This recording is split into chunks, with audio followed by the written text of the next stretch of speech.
Hello दोस्तों, आज कुछ इंटरेस्टिंग अलग टॉपिक पर बात करेंगे। आज हम बात करेंगे इंडियन लाइफस्टाइल में कौन कौन से ऐसे नेगेटिव चीज़ें हैं जिसकी वजह से इंडियन लोगों को कंपैरेटिवली पेट की बीमारियां ज़्यादा होती हैं, गट डिसऑर्डर ज़्यादा होते हैं, कुछ अलग तरह की बीमारी होती है। मैं ऐसा नहीं कह रहा हूँ कि वेस्टर्न लोगों को कोई भी बीमारी नहीं होती, लेकिन कंपैरेटिवली ब्लोटिंग का प्रॉब्लम, गैस का प्रॉब्लम, फैटुलेंस का प्रॉब्लम, पेट फूलने का प्रॉब्लम, एसिडिटी का प्रॉब्लम, रिफ्लक्स का प्रॉब्लम, ये सब कंपैरेटिवली हमारे डाइट में ज़्यादा देखने को मिलता है, हमारी लाइफस्टाइल में ज़्यादा देखने को मिलता है। वेस्टर्न कंट्रीज में कुछ अलग तरह की प्रॉब्लम जैसे इन्फ्लेमेटरी प्रॉब्लम और कॉन्स्टिपेशन की प्रॉब्लम ज़्यादा देखने को मिलते हैं। आज हम बात करेंगे हमारे इंडियन लाइफस्टाइल में क्या क्या ऐसे प्रॉब्लम्स है जो हमारे पेट की प्रॉब्लम बढ़ाने में योगदान देते हैं। ऑब्वियसली इसको डिस्कस करने का पर्पज़ किसी को क्रिटिसाइज करना नहीं है, इसको डिस्कस करने का पर्पज़ ये है कि हम उसको इम्प्रोवाइज़ कर सकें, अपने खाने पीने में, अपने लाइफस्टाइल में चेंजेस ला सकें, ताकि ये प्रॉब्लम्स हमें कम हो और हम बगैर दवा के भी एक हेल्दी लाइफ जी सकें। टॉपिक पर जाने से पहले जो लोग हमारे चैनल पर नए हैं उन्हें रिक्वेस्ट करूंगा कि चैनल को सब्सक्राइब करें, वीडियोस को लाइक करें, शेयर करें, फॉलो करें, कमेंट करें, पूरा देखिए। टॉपिक इंपॉर्टेंट है, इसे एंड तक देखिएगा। चलिए शुरू करते हैं।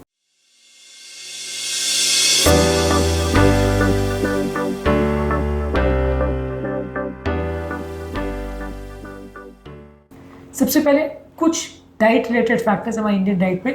हमारे यहाँ रिफाइंड कार्बोहाइड्रेट्स और मैदे की बनी हुई चीज़ें बहुत ज़्यादा खाते हैं, राइस बहुत ज़्यादा खाते हैं।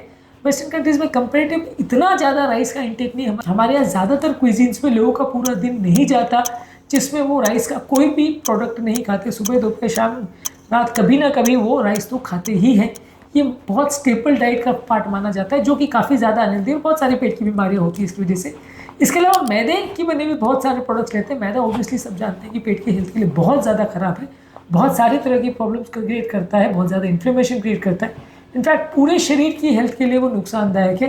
तो ये एक इम्पॉर्टेंट एस्पेक्ट है हमारे इंडियन डाइट का, जो बहुत सारी बीमारियाँ लेके आता है। इसके अलावा हम डीप फ्राइड स्नैक्स बहुत ज़्यादा लेते हैं। ऑब्वियसली जो भी तली गली चीज़ें, समोसे, कचौड़ी, पकौड़ी, जलेबी या पानी पूरी, ये सारे दिन भर हम खाना पसंद करते हैं और ये सारी चीज़ों को हम अलग अलग से स्ट्रीट फूड में जाके खाते हैं। हमारे यहाँ शायद ही कोई स्ट्रीट फूड जॉइंट होगा जो इस तरह का डीप फ्राइड स्नैक्स सर्व नहीं करता होगा, या कोई ब्लैंड या कोई सैलड या फूड टाइप की चीज़ सर्व करता होगा। ऐसे स्टॉल शायद ही आपने देखे होंगे। ज़्यादातर सब जगह आपको ये तली गली चीज़ें ही मिलती हैं। ये सारी चीज़ें नुकसानदायक है और ये एक बहुत इंपॉर्टेंट कारण है जिसकी वजह से इंडियन लोगों को पेट की प्रॉब्लम ज़्यादा होती है। इसके अलावा हमारे यहाँ एक स्वीट टूथ का प्रॉब्लम है। हर आदमी मीठा खाना बहुत पसंद करता है। अलग अलग तरह के स्वीट्स, डेजर्ट, पैकेज किए हुए ड्रिंक्स, ये हर बार हम खाते हैं। ये ब्लोटिंग की प्रॉब्लम और गैस की प्रॉब्लम को बिगाड़ते हैं और पेट की बैक्टीरिया को ख़राब करते हैं, उनको डिसबायोसिस में लाते हैं, जिसकी वजह से बहुत सारी बीमारी होती है। हम हर ओकेजन में मीठा खाना पसंद करते हैं, चाहे ओकेजन नहीं भी हो तो भी मीठा खाना पसंद करते हैं। खाने के बाद, खाने के पहले, अलग अलग टाइम्स पर हम बहाने ढूंढ लेते हैं मीठा खाने का। वर्ल्ड में आई डोंट थिंक कोई भी ऐसी पॉपुलेशन होगी जो इतना ज़्यादा मीठा खाना पसंद करती है, जिनका ऑलमोस्ट हर थाली में कुछ ना कुछ मीठा होता ही है। ये बहुत सारा बीमारियों का कारण है। यही कारण है कि वर्ल्ड में सबसे ज़्यादा डायबिटीज़ इंडिया में होता है। वर्ल्ड में काफ़ी कंपेरेटिवली ज़्यादा मोटापा भी इंडिया में होता है। मैं ऐसा नहीं कह रहा हूँ सबसे ज़्यादा वेस्ट इंडिया में होती है, लेकिन इंडिया में इसके होने का काफ़ी हाई प्रपोर्शन है। और इसके अलावा बहुत सारी पेट की बीमारियाँ भी इसमें होती है। इसके बदले यदि हम होल ग्रेन जैसे मिलेट्स है, ब्राउन राइस है, क्विनोआ है, होल व्हीट है, ये ज़्यादा लें और शुगर की मात्रा को कम करें तो इससे फ़ायदा होगा। स्पाइसी और ऑयल या तली फूड प्रोडक्ट्स हमारे यहाँ ज़्यादा खाते हैं। बिरयानी, पकौड़े, समोसे, हेवी करी, सब में बहुत ज़्यादा मात्रा में मसाला डलता है। एसिड रिफ्लक्स, ब्लोटिंग और इरिटेबल बाउल सिंड्रोम इस तरह के लोगों में ज़्यादा होता है। इसके बदले हम माइल्ड स्पाइसेस जैसे कि सौंफ है, क्यूमिन सीड्स है, हल्दी है, धनिया है, सारी चीज़ों को ले सकते हैं और कम ऑयल में खाना बना सकते हैं। हमारे यहाँ पे एक फैशन है कि हर चीज़ों के ऊपर तेल की एक मोटी लेयर तैरनी चाहिए, उससे ज़्यादा डिलीशियस फूड मानते हैं। जिसमें जितना ज़्यादा तेल होता है ऑब्वियसली उतना ही ज़्यादा वो हेल्थ के लिए भी नुकसानदायक होता है। हार्ट के लिए तो नुकसानदायक होता ही है, पेट के लिए भी नुकसानदायक होता है, तो इसको हम अवॉइड करना चाहिए। इसके अलावा हाई फॉडमैप वाली चीज़ें जैसे दाल है, बीन्स है, राजमा है, चने हैं, कॉलीफ्लावर है, प्याज है, लहसुन है, ये सारी चीज़ें ब्लोटिंग और गैस की प्रॉब्लम बढ़ाते हैं, इरिटेबल बाउल सिंड्रोम की प्रॉब्लम को बढ़ाते हैं। कोशिश करिए कि आप दालों को रात भर भिगा करके खाएं, बहुत ज़्यादा मात्रा में नहीं खाएं, और साथ में हींग या आपके ओवरऑल डाइजेशन को इम्प्रूव करने वाले और ब्लोटिंग को कम करने वाले तत्वों को या नेचुरल रेमेडीज़ को आप ले सकते हैं। हर ब्लोटिंग के लिए कौन कौन सी नेचुरल रेमेडीज़ अच्छी है, इस पर हमने ऑलरेडी वीडियोस किए हैं। इसके अलावा हमारे यहाँ लेट नाइट डिनर्स बहुत ज़्यादा लोग करते हैं। ये एक बहुत बुरी आदत है। हमारे यहाँ रात को 11-12 बजे लोग खाना खाते हैं। अक्सर वेस्टर्न कंट्रीज़ में आपने देखा होगा कि उनका डिनर का टाइम 5-6 बजे ज़्यादातर होता है। बहुत अर्ली खाना पसंद करते हैं, जो कि बहुत हेल्दी है, बहुत सारी बीमारियों से बचाता है। बेसिकली इंटरमीडिएट फास्टिंग का कॉन्सेप्ट भी वहाँ पे बहुत इजीली फॉलो हो सकता है। हमारे यहाँ लेट नाइट लोग खाते हैं, मॉर्निंग में भी हेवी ब्रेकफास्ट करते हैं, ये ऑब्वियसली बहुत ही बुरा कॉम्बिनेशन है और ये बहुत सारी बीमारियों का कारण बनता है। इसको हमें अवॉइड करना चाहिए। जितना बार आप खाना खाओगे वो भी हमारे लिए नुकसानदायक है। इरेगुलर ईटिंग हैबिट्स भी हमारे यहाँ पे हर 2-2 घंटे में आप कुछ ना कुछ खाते रहते हो, जिसके कारण से पेट को प्रॉपरली क्लीन करना और पेट के जो मोटर मूवमेंट्स है उसको प्रॉपरली मैनेज और कोऑर्डिनेट करना पेट के लिए बहुत मुश्किल हो जाता है।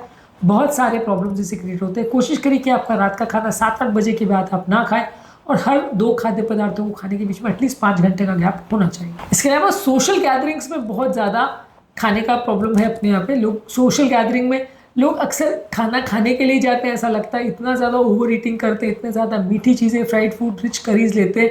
ये सारी चीज़ें इतने नुकसानदायक होते हैं कि ऑलमोस्ट एक ही दिन में आपका पेट खराब हो जाता है। और ज़्यादातर लोग ये मान के चाहते हैं कि पार्टी अगर आप जा रहे हो तो अगले दिन तो पेट खराब होगा ही। ऑब्वियसली कोई हेल्दी चीज़ें तो नहीं है और अगर हम इसको रेगुलर बेस पे कर रहे हैं तो लॉन्ग टर्म भी डिजीजेज या प्रॉब्लम्स होने का चांस बढ़ेगा। पार्टीज़ में ओवर ईट करना या सोशल गैदरिंग्स में ओवर ईट करना भी एक इंडियन बुरी आदत है, जो कि बुफे डिनर्स वगैरह में और ज़्यादा देखने को मिलता है, क्योंकि बहुत ज़्यादा मात्रा में फ्री खाना, अलग अलग तरह की क्विजीन्स मिलती हैं, तो लोग हर एक क्विजीन को थोड़ा थोड़ा ट्राई करते रहते हैं। ये कल्चर आपको वेस्टर्न कंट्रीज में शायद ही कहीं देखने को मिले, पर अपने आप ये बहुत ज़्यादा कॉमन है और बहुत ज़्यादा अनहेल्दी भी है। इसके अलावा अपने यहाँ पे बहुत ज़्यादा जल्दी खाना खाने की आदत है, जिससे डाइजेशन खराब होती है। ये भी बहुत सारी बीमारियों को लेकर आता है। एटलीस्ट 20 से 30 मिनट का टाइम आप खाने को देना चाहिए और एक खाद्य पदार्थ को 20 से 30 बार चबाना चाहिए, तभी उसको निगलना चाहिए, जिससे कि डाइजेशन बेटर होती है। इसके अलावा बहुत सारे लोग यहाँ पे सेल्फ एम्प्लॉयड होते हैं या क्लरिकल जॉब्स करते हैं, जिनका बैठे बैठे का जीवन होता है। अगर आपकी एक्सरसाइजेज ज़्यादा नहीं है और आपका बैठे बैठे का जीवन है तो कॉन्स्टिपेशन, ब्लोटिंग और एसिड रिफ्लक्स का प्रॉब्लम ज़्यादा होगा, बहुत सारी बीमारियां लेके आएगा। इसके लिए आपको कोशिश करनी चाहिए कि खाना खाने के बाद भी 10-15 मिनट चले, डेली एक्सरसाइज करें, चाहे योगा, स्ट्रेचिंग एक्सरसाइज और लाइट फिजिकल एक्सरसाइज करते रहे, इससे आपको ज़्यादा फायदा मिलेगा। इसके अलावा इंडियंस में काफ़ी हद तक विटामिन डी की भी कमी होती है। खाद्य पदार्थों में विटामिन डी की कमी बहुत होती है। धूप के एक्सपोजर से डेफिनेटली विटामिन डी बनता है, लेकिन कंपैरेटिवली उतना धूप का डायरेक्ट एक्सपोजर हमारे यहाँ पे भी लोग बैठते तो है नहीं उसके लिए, तो इसके लिए लोगों के पेट में विटामिन डी की कमी होती है, बहुत ज़्यादा कॉमन है। हमारे डाइट में विटामिन डी की ओवरऑल कमी रहती है, इसकी वजह से ये भी हमारे गट की हेल्थ और इम्यूनिटी को अफेक्ट करता है। 15 से 20 मिनट अगर सनलाइट का एक्सपोजर आप करें तो उससे फायदा होगा, और विटामिन डी के अलग से सप्लीमेंट्स ले तो भी फायदा होगा। इसके अलावा अपने यहाँ पे मेंटल हेल्थ रिलेटेड इश्यूज भी ज़्यादा रहते हैं। वर्क प्रेशर, जॉब के related anxiety, exam stress, financial stress, family responsibility, ये सारी चीज़ें एंग्जाइटी और स्ट्रेस रिलेटेड बीमारियां जैसे irritable bowel syndrome, acid reflux और गैस्ट्रोपैथी को बढ़ाते हैं। ये सारी चीज़ों को कम करने के लिए आप yoga, meditation, deep breathing exercise और वेगस नर्व के रिलेटेड एक्सरसाइजेस कर सकते हैं, जो हमारे पेट के नर्व को काम करता है। इसके अलावा प्रॉपर 7 से 9 घंटे की नींद भी होना ज़रूरी है। हमारे यहाँ बहुत ज़्यादा लोग हैं, इनकन्सिस्टेंट स्लीप शेड्यूल्स होते हैं, कोई लोग बहुत लेट सोते हैं, कोई लोग बहुत जल्दी सोते हैं, जो भी हमारी मोटिलिटी को इनडायरेक्टली अफेक्ट करता है। ये सारी चीज़ों को आपको अवॉइड करना चाहिए, थोड़ा जल्दी सोना चाहिए और एटलीस्ट 9-10 घंटे की नींद होनी चाहिए, और सोने से तुरंत पहले मोबाइल का एक्सपोजर नहीं होना चाहिए। इसके अलावा कई जगह पे लोग, प्रोफेशनल्स या स्टूडेंट्स, मील्स को बहुत स्किप करते हैं। अगर आप वजन कम करने के हिसाब से कर रहे हो तो ये उतना बुरा नहीं है, लेकिन कई बार अगर आप बिना काम के या सिर्फ वर्क प्रेशर के अंदर अगर मील्स को स्किप करते हो तो एसिडिटी, ब्लोटिंग और स्लगिश डाइजेशन होने का प्रॉब्लम ज़्यादा होता है। इसके अलावा यदि आप इस टाइम पे और स्नैक फूड ले लेते हो और फिर मील्स को स्किप करते हो तो ये और ज़्यादा नुकसानदायक है और ज़्यादा बीमारियां लेके आता है, तो इससे बचना चाहिए। बैलेंस्ड और होम कुक मील्स को ही प्रायोरिटी दीजिए। बाहर का खाना खाने का भी अपने आप यहाँ आदत बहुत ज़्यादा है, जो कि बहुत सारी बीमारियां लेके आता है। इसके अलावा अलग अलग तरह के मेडिसिन और पेन किलर्स भी बहुत ज़्यादा ओवर यूज होते हैं। हमारे यहाँ ओवर द काउंटर सारी चीज़ें अवेलेबल रहती है, तो बहुत ज़्यादा पेन किलर्स और इस तरह की मेडिसिन को भी अब्यूज़ करते हैं। एंटीबायोटिक्स को भी बहुत ज़्यादा लेते हैं। एंटीबायोटिक्स भी हमारे पेट के नेचुरल बैक्टीरिया को मारता है। हर बीमारी के लिए बिना डॉक्टर से पूछे लोग एंटीबायोटिक्स ले लेते हैं, जो कि नुकसानदायक होता है। लोग कई बार एंटासिड्स को भी अब्यूज़ करते हैं बहुत ज़्यादा। Proton pump inhibitors, omeprazole, pantoprazole, ये सारी चीज़ें लेते हैं, जो कि डाइजेस्टिव प्रोसेस को बिगाड़ता है।